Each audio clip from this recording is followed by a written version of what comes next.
În inima Siberiei, unde iarna pare eternă și termometrul coboară adesea sub 50 de grade Celsius, se află Iakutsk, capitala Republicii Saha, Iacutia, din Rusia. Considerat cel mai rece oraș din lume, acest loc fascinant nu este doar un test al rezistenței umane, ci și o comoară a naturii și culturii. Ger extrem, dar viață vibrantă. Iacutsk este faimos pentru temperaturile sale nemiloase. În lunile de iarnă, respirația îngheață instantaneu în aer, iar mașinile trebuie să rămână pornite permanent pentru a nu îngheța complet.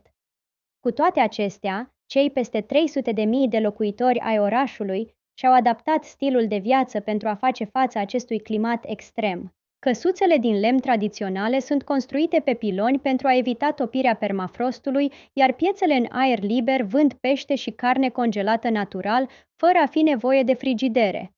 Obiective turistice de nerătat. Deși poate părea un oraș inaccesibil, Iacutsk ascunde adevărate minuni.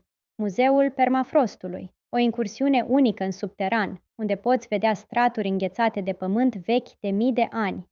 Muzeul Mamutului. Aici sunt expuse fosile și rămășițe incredibil de bine conservate ale mamiferelor preistorice, Lena Pillars, stâlpii Lena, o formațiune naturală spectaculoasă, aflată pe râul Lena, cu stânci verticale ce par sculptate de mâna unui gigant. Festivalul de iarnă Pole of Cold e un eveniment unic unde poți experimenta adevărata iarnă siberiană, lături de localnici îmbrăcați în costume tradiționale iacute. O cultură unică în lume? Iacutsk nu este doar frig și gheață.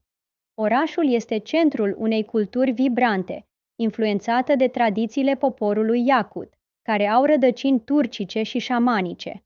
Arta, muzica și bucătăria locală reflectă perfect acest mix de influențe.